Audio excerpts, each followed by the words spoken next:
تأمین حقوق بشر و مبارزه علیه خشونت در برابر زنان و محاکمه کسانی که عاملان خشونت علیه زن در افغانستان خوانده میشه یکی از بحث‌های جدی و خواست‌های عمده جامعه جهانی از حکومت افغانستان است و چنین پیش شرط هم در نشست بروکسل به حکومت افغانستان گذاشته شده. حالا که حکومت افغانستان چقدر توانسته در این راستا تلاش‌ها و پیشرفت‌هایی را انجام بده، در این نشست با آن می‌پردازیم. در این نشست با من نورالله شایان و مهمان ما محمد هارون چخانسوری، سخنگوی ارگ ریاست جمهوری افغانستان، خوش آمدید. تشکر چخانسوری صاحب از اینکه فرصت دادین. چخانسوری صاحب، در نخست می‌خوایم بپرسم که در یک سال گذشته دستاوردهای حکومت افغانستان در قسمت تأمین حقوق بشر به ویژه حقوق زنان و مبارزه علیه در برابر خشونت علیه زنان چه کارهایی را انجام دادین؟ تشکر بسیار زیاد. سلام بر شما بیننده عزیزتان.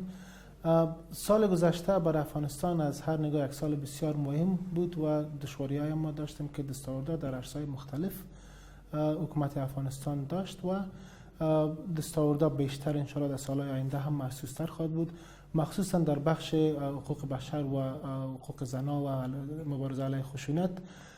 بیشتر از همیشه در طول تاریخ افغانستان ما شاهد حضور فعال زنان در سیاست افغانستان هستیم. در بستای مهم و تعهد شخص رئیس جمهور به خاطر مبارزه علیه خشونت است که کنفرانس‌های متعددی برگزار شده بوده داخل ارگ ریاست جمهوری. هم دفعه اول است که ما شاهد ایجاد یک بخش خاص اختصاصی در لوی سارنوالی به خاطر مبارزه علیه خشونت زنان بودیم که یک معاونیت خاص برای زنان اختصاص داشته بود. در اینجا دستاوردهای خاص داشتیم و بر دفعه اول در قضای افغانستان یک تن از خانم‌های بسیار ورزیده را رئیس جمهور بر پارلمان افغانستان معرفی کرد تا در شورای عالی قضا باشند که متاسفانه از طرف پارلمان به بسیار یک رای کم که هم عدم حضور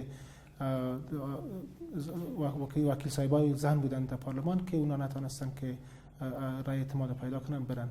و در خصوص زندانیای زن که داشتیم در سال گذشته و پیشتر از او هم و در سال جاری هم تمام زندانیای زن که بود بررسی شد. تمام قضایایشان یک هیئت خاصی تشکیل شده بود که بررسی کنند که آیا خانم‌ها چرا زندانی شدن و با احکام و فرامین مختلف در روزهای عید 28 اسد و دیگر مواقع و در 8 مارچ از طرف رئیس جمهور اکثرشان عفو شدند که ما اینا شاهد کمتر از 800 نفر زندانی زن در زندان افغانستان هستیم که اونا هم تمام قضایشان بررسی میشه و از زندان‌ها رها میشن. در بخش حقوق زن دستاوردهای دیگه هم داشتیم که در بخش اقتصادی بود. برای اولین بار یک بسته بسیار منظم انکشافی به خاطر رشد اقتصادی و تقویت اقتصادی زنان در کنفرانس بروکسل ارائه شد که یک برنامه ملی توانمندسازی زنان روی دست است و آن قریب ما شاهد افتتاح عملی از او خواهد بودیم که در بخش دسترسی زنان به وجوه مالی و همچنان رشد اقتصادیشان که خودشان میتونن خودکفا باشن و در تصامیم خانواده نقش ارزنده داشته باشند. آقای چخانسوری، دستاوردهایی را که شما یادآوری کردین، آیا پس از نشست بروکسل حکومت افغانستان این دستاوردها را به دست آورده؟ ببین، دستاوردها در زمان کوتاه به دست نآمده. این دستاوردها از روز اول حکومت وحدت ملی کار خود آغاز کرد تعهدات خاصی را داشت که در راستای از او کار کرد و اکثر از دستاوردها قبل از کنفرانس بروکسل بود که روی از امو دستاوردها فعلا هم کار جریان داره و بیشتر گسترش پیدا میکنه و در عرصه‌های مختلف شاهد انکشافات بیشتری خواهیم بود. بله. اما برعکس آنچه در این روزها اتفاق افتاده، قضیه که در ننگرهار صورت گرفت که قماندان پلیس محلی بالای 2 دختر تجاوز کردند و قضیه ریزگل و چندین مورد دیگر قضایا، اینا برعکس چیز دیگر میگن و این آمار بلند خشونت در افغانستان نشان میتوی در 2-3 ماه اخیر اتفاق افتاده. متاسفانه خشونت یک چیزی است که ما از چشم پوشی کردن نمیتونیم در افغانستان و قضایی که رخ دادن ما به اون متاسف هستیم و تمام اشخاصی که این کارا را انجام دادن زیر پیگرد قانونی هستند. هیچ کسی در افغانستان فراتر از قانون نیست و همراه از اونها برخورد قانونی صورت میگیره. تا حال برای از اینکه عاملین خشونت در برابر زنان گرفتار شده باشه و مورد مجازات قرار گرفته باشند چقدر دستاورد داشتین و چند رویداد شما پیگیری کردید؟ تمام رویدادهایی که ثبت شده پیش لوی سارنوالی افغانستان است، اداره مستقل هستند، اونا تمامشان بررسی میشه و به مواقع مختلف تمام معلوماتشان همراه رسانه و مردم افغانستان شریک میشه که هیچ قضیه نبوده که ثبت شده باشه و او زیر پیگرد قرار نگرفته باشه. اما کمیسیون حقوق بشر و فعالین مدنی نگرانیشان این هست که همواره قضایایی که ثبت میشه اونا به عنوان نهادهای ناظر به قوه اجراییه میفرستن، اما قوه اجراییه را به بی‌پروایی و به کندکاری متهم میکنن، میگن که عاملین چنین قضایا را به محاکمه نکشاندن.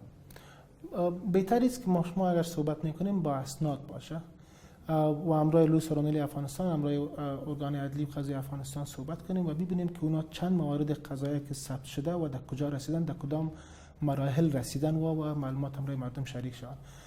هیچ قضیه نیست که ما بر مردم اطمینان میتیم که هیچ قضیه نیست که زیر پیگرد قانون قرار نگیره و بر از او رسیدگی نشود. بله آقای چخانسوری، پس به سوال اول خود برمیگردیم به ارتباط نشست بروکسل. حکومت افغانستان با کدام دستاورد به نشست بروکسل شرکت کرد و کدام اسنادها را از پیشرفت در برابر تامین حقوق زنان به نشست بروکسل ارائه کرده؟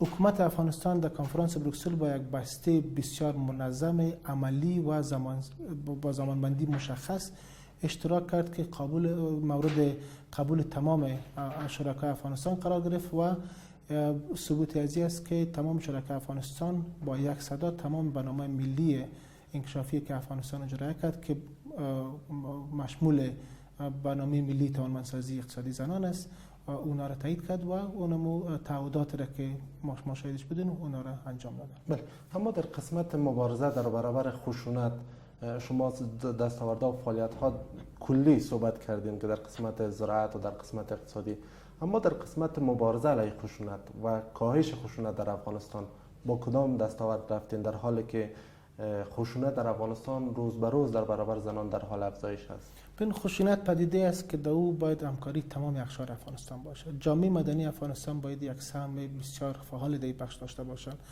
حکومت افغانستان زمینه‌سازی برشان میکنن، کار میکنن، ارگان‌های عدلی و قضایی متحد هستند و اراده کامل را دارند که با این پدیده مبارزه کنند. به خاطر زمین یک بخش خاص در روی سالن‌ولی اختصاص یافته، در 34 ولایت افغانستان بخش خاص برای مبارزه علیه خشونت علیه زنان اختصاص یافته که در تمام ولایت‌ها، در اکثر ولایت‌ها حداقل 32 ولایت خانم‌ها در اونجا استخدام شده. در بخش قضای افغانستان چخانسوری صاحب، چیزی را که شما گفتین که در 34 ولایت افغانستان سارنوالان زن استخدام شدن، اما چند روز پیش گزارشی که ما داشتیم بر اساس یافته‌های سارنوالی افغانستان، اونا میگن تنها در 16 ولایت افغانستان سارنوالان زن دارن و در 16 ولایت هیچ سارنوالان زن وجود ندارن و استخدام نشدن.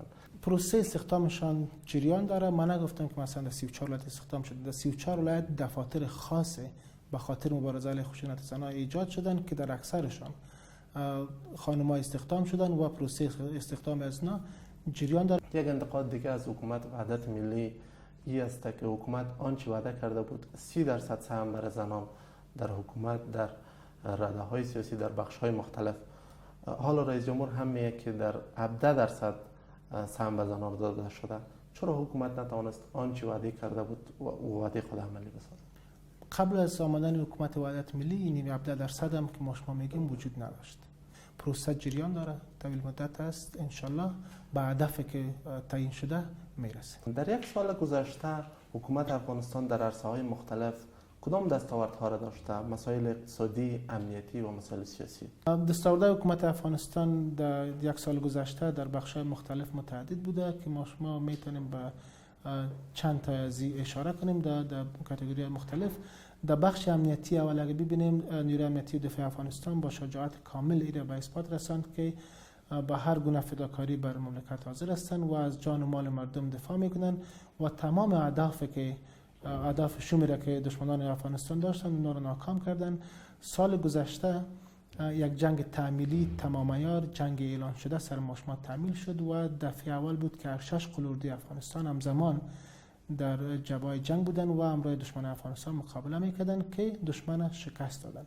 در بخش اقتصادی اگر ما شما ببینیم، افغانستان در گذشته انحصار یا منحصر به یک راه ترانزیتی بود که ما شما همواره مشکلات زیاد اینجا داشت. هموطنان ما شما او راه ها متعدد شد، قلب آسیا شریانش باز شد، پس ما شاهد رسیدن خط ریل از چین به افغانستان بودیم. بندر آقینه خط ریل از ترکمنستان به افغانستان افتتاح شد. بندر چابهار کارش آغاز شده، افتتاح شده و سر یک کاریدور هوایی امرای هندوستان کار تقریبا در مراحل نهایی خود است، کار جریان داره. راه متعدد است که برای انکشاف تجارت افغانستان در بخش ترانزیت بسیار فایده داره و در بخش کاریابی و رشد اقتصاد ما مفید ثابت میشه. همچنان جذب سرمایه‌گذاری‌های خصوصی در افغانستان سال گذشته بسیار خوب بود.